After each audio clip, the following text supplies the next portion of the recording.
Nous passons maintenant à l'article additionnel. Après l'article 7, 4 amendements faisant l'objet d'une discussion commune, dont 3 amendements identiques. Le premier étant présenté par Monsieur Le Gleut.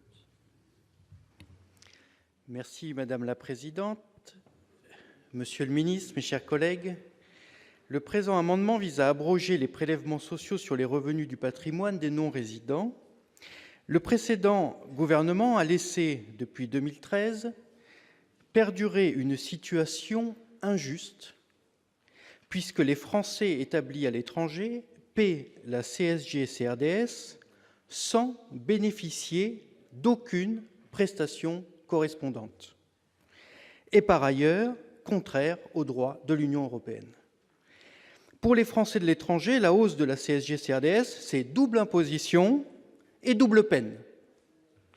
La France a déjà été condamnée dans l'affaire De Ruyter par la Cour de justice de l'Union européenne en février 2015, suivie quelques mois plus tard par le Conseil d'État. Résultat, l'État a dû rembourser les sommes indûment perçues.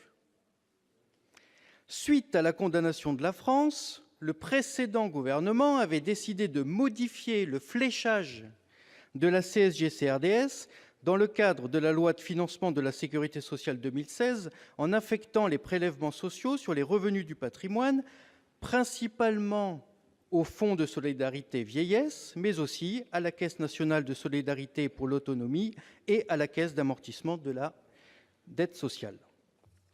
En procédant ainsi, à compter du 1er janvier 2016, au détriment de nos compatriotes installés à l'étranger, la France a certainement ouvert la voie à un nouveau contentieux avec la Commission européenne, car le règlement communautaire précise bien que ces règles s'appliquent aussi aux prestations spéciales à caractère non contributif. Or, la Commission européenne a engagé une procédure d'infraction à l'encontre de la France pour violation du droit communautaire. Monsieur le ministre, le redressement des finances publiques ne peut pas passer par une fiscalité abusive et contraire au droit européen. Je vous ai d'ailleurs adressé, pas plus tard qu'hier, un courrier dans ce sens, et afin de savoir où en est la procédure d'infraction engagée par la Commission européenne contre la France. Notre amendement vise donc à remédier non seulement à une injustice à l'égard des Français de l'étranger, mais aussi à éviter à la France une nouvelle condamnation par les instances communautaires. Je vous remercie de votre attention. Merci, cher collègue. L'avis de la commission, monsieur le rapporteur général. Oui, Madame la Présidente, notre commission s'est déjà prononcée à plusieurs reprises en se montrant défavorable à cet amendement, qui ne concerne d'ailleurs pas que les Français établis hors de France, mais l'ensemble des non-résidents. Il ne s'agit pas non plus des conséquences de l'arrêt De Ruyter, comme le disait Monsieur Le Gleut, qui concernait, je le rappelle, un résident fiscal en France, de nationalité néerlandaise et affilié à la sécurité sociale dans son pays d'origine. Donc, il faut quand même être très clair sur les attendus. Le produit de ces prélèvements, qui représente environ 300 millions d'euros par an, est actuellement affecté à la CADES, à la CNSA et surtout au FSV. Notre commission n'était pas hostile à ce que ces revenus du patrimoine et des produits de placement dégagés en France puissent contribuer au financement des dépenses de solidarité. Et je précise que ces prélèvements ne sont pas affectés, répond aussi à d'autres remarques qui ont été tout à l'heure apportées par les différents intervenants, ces prélèvements ne sont pas affectés au régime obligatoire de base de la sécurité sociale. Il n'en demeure pas moins que le problème de double imposition soulevé par cet amendement est bien réel, Monsieur le ministre, et que nous avons demandé au gouvernement l'année dernière déjà de s'emparer de cette question à plusieurs reprises, l'année dernière et les années précédentes.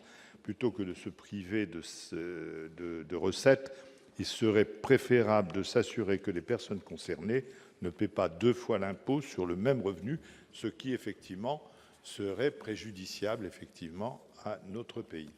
Donc c'est un avis défavorable de la commission. Merci, monsieur le rapporteur général. Monsieur le ministre. pour l'avis du gouvernement. Merci Madame la Présidente, Monsieur le rapporteur général, Mesdames et Messieurs les sénatrices. D'abord, qu'il faille réfléchir sur la double imposition, c'est une évidence. Vous rappelez le sujet d'engagement du président de la République.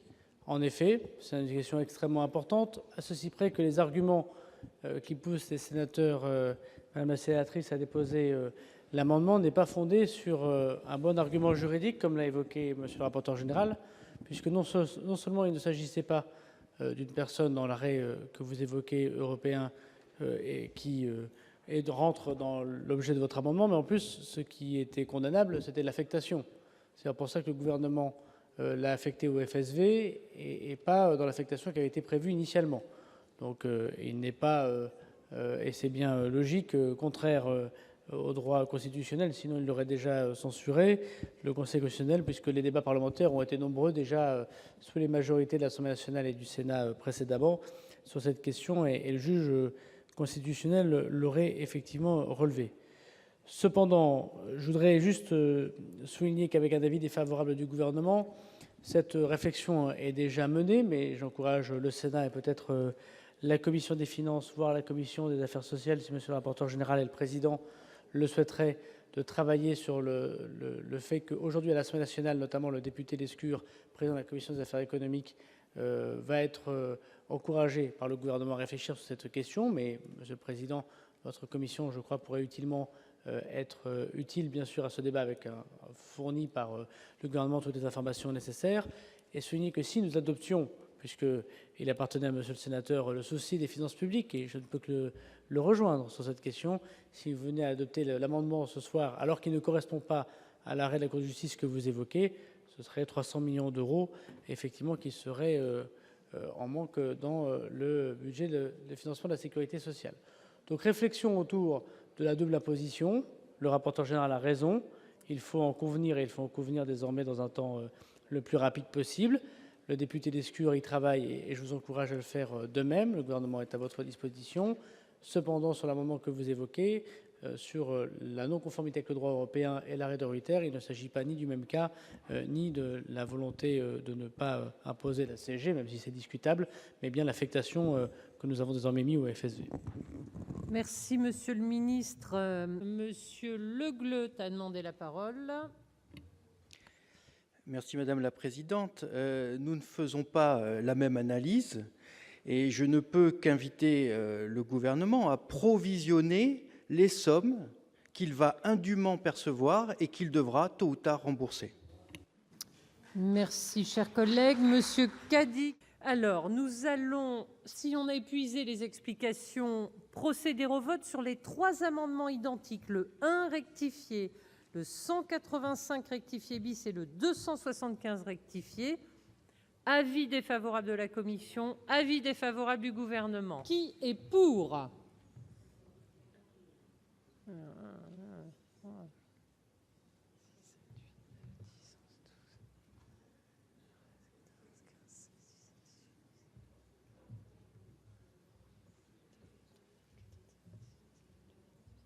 Qui est contre?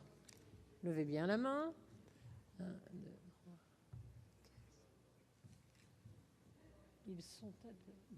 Ils sont adoptés. Donc l'amendement 183 tombe et les 3 amendements identiques sont adoptés.